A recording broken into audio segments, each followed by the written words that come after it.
রবিবার মালদায় ভোট প্রচারের শেষ দিনে প্রচারে নজর কাড়লেন দক্ষিণ মালদার বাম সমর্থিত কংগ্রেস প্রার্থী ঈশা খান চৌধুরী।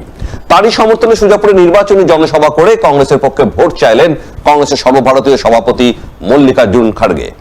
এদিন বেলা 12টা নাগাদ সুজাপুর হাতিমারি ময়দানে কংগ্রেসের নির্বাচনী সভা শুরু হয়। সভায় প্রধান বক্তা হিসেবে হাজির ছিলেন কংগ্রেসের সর্বভারতীয় সভাপতি মল্লিকার্জুন খাড়গে। এছাড়া উপস্থিত ছিলেন প্রদেশ ও জেলা কংগ্রেসের একাধিক নেতৃত্ব।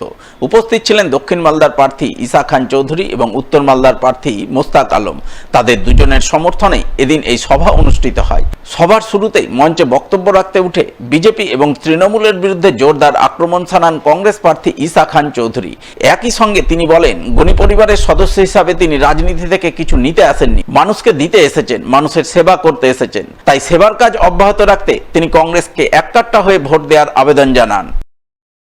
আপনারা জানেন যে আমাদের দল মহাত্মা গান্ধী তৈরি করার দল, প্রথম থেকে তৈরি হয়েছেন গরিব মানুষের জন্য সেবা করার। কিন্তু আজকে বন্ধুগণ, যে দুই সরকার আছে তার কাছে আপনারা কোনো সেবা পাচ্ছেন না, কোনো উন্নয়ন পাচ্ছেন না। যে সরকার আছে রাজ্যতে সে টাকা ছাড়া কোনো কাজ করে না।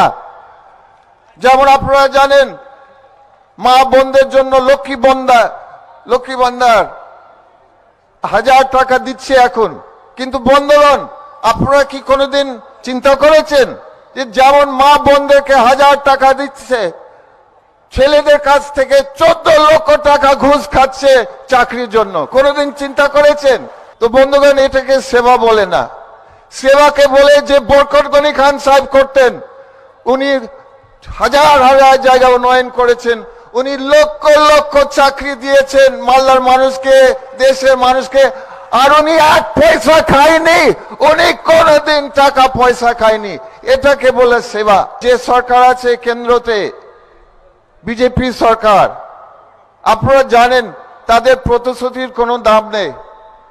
তারা কোনো উন্নয়ন করেনি, কোনো কাজ করেনি দেশের মানুষের জন্য, কারোর জন্য কিছু করেনি। 10 বছর আগে বলেছেন 2 কোটি চাকরি দিবে গরিব ছেলে মেয়েদেরকে প্রতি। তার মানে এখন অব্দি আমাদের পাওয়ার উচিত 20 কোটি চাকরি, ঠিক তো? আমরা কি পেয়েছেন? যুবকদেরকে জিজ্ঞেস করেছেন আপনারা 20 কোটি চাকরি পেয়েছেন? কিচ্ছু পায়নি, কোনো সেবা পায়নি, কোনো উন্নয়ন পায়নি। সমস্ত জিনিসের দাম, কুকিং গ্যাস, তেল, অয়েল, গ্যাস, সব জিনিসের দাম বেড়ে গেছে। গরিব লোকরা দেশের আরো গরিব হয়ে গেছে। আর সবচেয়ে খারাপ জিনিস হচ্ছে যে এই বিজেপি সরকার ভাই ভাইদের মধ্যে সব সময় একটা বিভেদ সৃষ্টি লাগাবার চেষ্টা করছে, একটা আগুন লাগাবার চেষ্টা করছে একটা পরিবারের মধ্যে। তো এটা বন্ধুগণ, এটাকে বলে সেবা? এটা কোনো সেবা নাই, এরকম সরকার হতে পারে না।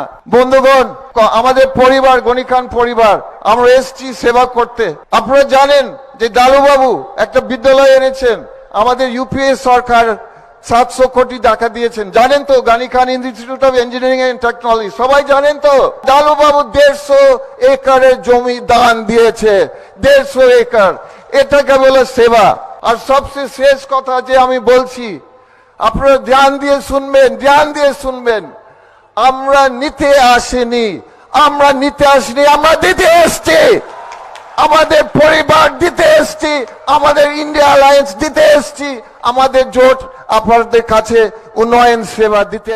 আজকে এই আনন্দের দিনে আমরা সবকিছু ভুলে যে বলতে চাই, ভারতবর্ষে কংগ্রেসকে ফিরিয়ে আনুন, কংগ্রেসকে ফিরিয়ে আনুন, কংগ্রেসকে ফিরিয়ে আনুন। এরপর মঞ্চে বক্তব্য রাখতে উঠে শুরুতেই বিজেপির বিরুদ্ধে জোরদার আক্রমণ শানান কংগ্রেসের সর্বভারতীয় সভাপতি মল্লিকার্জুন খাড়গে এবং আসন্ন নির্বাচনে কংগ্রেসকে শক্তিশালী করতে কেন্দ্রে কংগ্রেস সরকার গঠন করতে মালদার 2 কেন্দ্রেই কংগ্রেস প্রার্থীদের জয়ী করার আবেদন জানান তিনি। हिंदुस्तान के नक्शे पर कि एक खास मालदा एक खास हैसियत है, एक पहचान है। मुझे बताया गया कि ये वही मैदान है जहां कभी इंदिरा जी, राजीव जी, सोनिया जी ने आपको संबोधित किया है।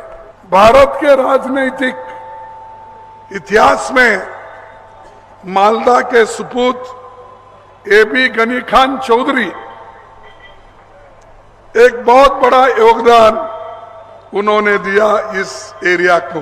डॉक्टर बाबा साहब अम्बेडकर ने इस देश का दस्तूर लिखा, वही देश की कॉन्स्टिट्यूशन है और उसके तहत ही हमको चलना चाहिए। लेकिन मोदी जी ये करते नहीं। मोदी जी हमेशा कांग्रेस को गालियां देके वो आगे आना चाहते हैं। इतना ही नहीं, लोगों को भड़काने का काम कर रहे हैं। नरेगा का काम सोनिया गांधी और मनमोहन सिंह ने किया। क्या मोदी ने ऐसा कोई कार्यक्रम पहले किया? पढ़ने के लिए राइट टू एजुकेशन किया, क्या ऐसा कोई काम मोदी ने किया है? वो तो अनपढ़ को अनपढ़ रखना चाहता है, गरीब को गरीब रखना चाहता है, दबाना चाहता है, कुचलना चाहता है। ऐसा आदमी है। ऐसे पार्टी को आप वोट देंगे? उसने क्या किया? कुछ नहीं। हर एक के जेब में 15-15 लाख डालूंगा, कहा या नहीं कहा? 15 लाख मिले आपको? अरे कैसा प्राइम मिनिस्टर झूठ बोलता है। फिर उसने ये कहा, मेरे नौजवान साथियों, मेरे युवक भाइयों, आपको हर साल 2-2 करोड़ नौकरियां दूंगा। 10 साल में कितना देना था? 20 करोड़ नौकरियां। आपको 20 करोड़ नौकरियां मिले? ये भी झूठ है।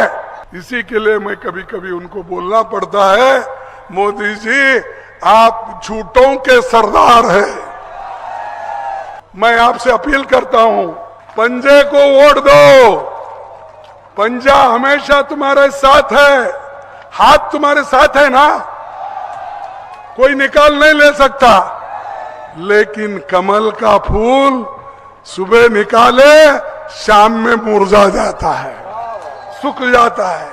तो इसीलिए हमेशा के लिए हमारे साथ रहने वाले इनको आप वोट देकर जिताइए।